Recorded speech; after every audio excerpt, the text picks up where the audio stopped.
Now that we've figured out how to get our hair rendering within Arnold, let's go ahead and delve in a little bit deeper. Now, the scene that I'm working with here is a bit different from where we left off. I've created a new hairstyle. It's relatively simple and created with the same techniques we've looked at in this course so far. And I've set up the rest of the scene very similar to our prior scene. There is one large area light here, and I've gone ahead and assigned an AI hair shader to this hair over here. You could see that right there. And it's all at the standard settings. I haven't put any color maps or anything like that in here. So if we were to go ahead and take a render, I'll go ahead and bring up my Arnold render view. There we go. You can see it's rendering kind of the default. So the hair is still thick, it's kind of flat looking, and obviously we only have that one light. We'll make a quick change here. I'm going to set my test resolution to fit to window size. That way I can kind of shrink this down a little bit. And it'll render faster depending on how small I shrink it. It's a great little tool to have. Okay, so first thing we probably want to address is the thickness of the hair, because right now it is coming off as very thick. So if we do another preview right there, go ahead and bring that back up, we can see it is pretty thick. So to adjust the thickness, we want to jump over to our hair system. Select that right there. And for now, let's go ahead and jump up to the top here. Let me go ahead and close that off. And we're going to go ahead and go into clump and hair shape, and we're going to take a look at the hair width. Right now it's 0.01, so I'm going to drop that down. Let's try maybe 0.005. So that should be considerably thinner. Let's go ahead and bring that back up.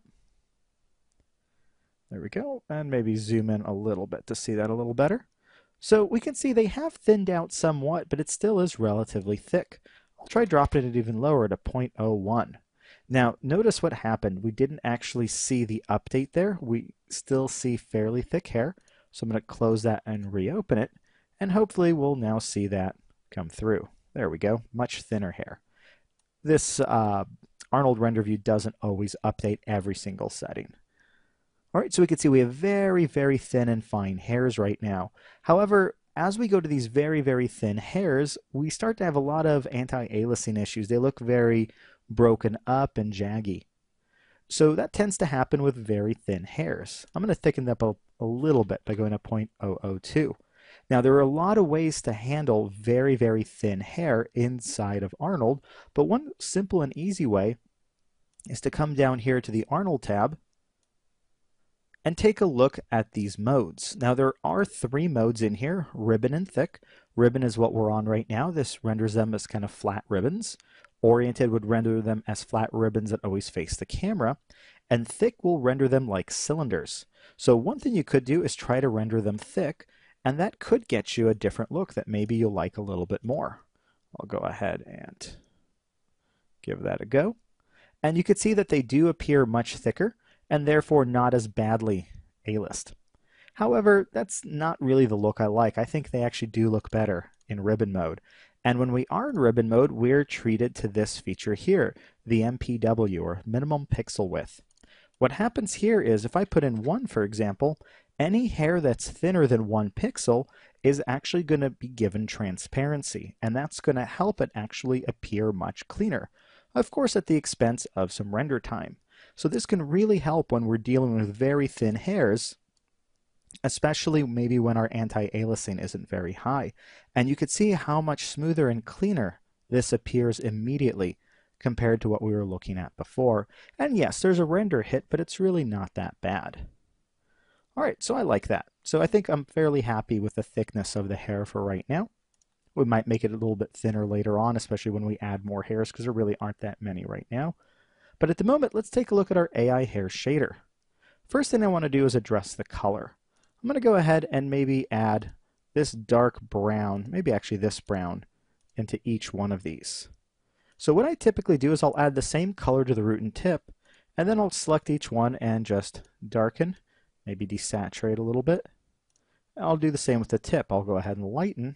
It gets way too saturated, so I'll bring that back down. And that way I know that both tones, or rather both colors, are based on the same tone. So root to tip. Now, if I were to go ahead and bring this back up to render, what you're probably going to find is you actually don't see much of that color. Now, the reason we're not really seeing much of that color is nothing to do with the fact that the color is not reading. In fact, if you look carefully, you'll see it a little bit up here. It has to do with our highlight. Right now, my light is huge, and it's creating a huge highlight. So I'm going to go ahead and shrink this light down. Now, as I do shrink that light down, chances are I might need to make it a little bit brighter, but let's go ahead and take a look. I'll bring up my Arnold render view again, and we could see, yep, it certainly could use a little bit more brightness. So I'll go ahead and maybe up my exposure to 3, maybe even 5. Now this is going to create some really intense bright light on his face, but we're not really focused on that right now anyway. Let's primarily look at the hair. So now, let me go ahead and bring it in a little bit closer there. Now as we take a look at the hair, we're going to notice that we do start getting a little bit more of that brown color, but still not as much as before.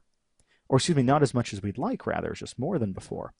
So what we can do now is select our hair system. I'm going to go over here to my hair shader, and we're going to drop down to specular. So what I'm going to do is actually tighten up my specularity. I might go down to 5. Actually, excuse me, I'm going the wrong direction. That's actually softening it. So I'll go up to maybe 20. And you can see that starts to sharpen the specularity down, and more of our brown color begins to come through. Now, obviously, the tighter I bring the specular highlight in, the shinier my hair appears, but I could always bring the weight down over here to make that less intense. And you can see now my brown color is actually going to come through pretty nicely. And I might try to find a nice medium there. You can even bring the overall color down. We can even give it a little bit of that same brown color. I don't want it to be too much. Kind of lighten that and desaturate, but so it has a little bit of that tone in there. Go ahead and up that weight. And you can see now it actually matches a bit more. I do think maybe it should be a little more desaturated and a little bit lighter. There, that looks nice. So you can see here we obviously can adjust the specularity. I can also shift the speck along the head. This is a little bit easier to see if we have a much tighter gloss. You can see as I move that, it slides up or slides down. So as we, though, have a softer speck in here, though, we won't see that as much. There we go.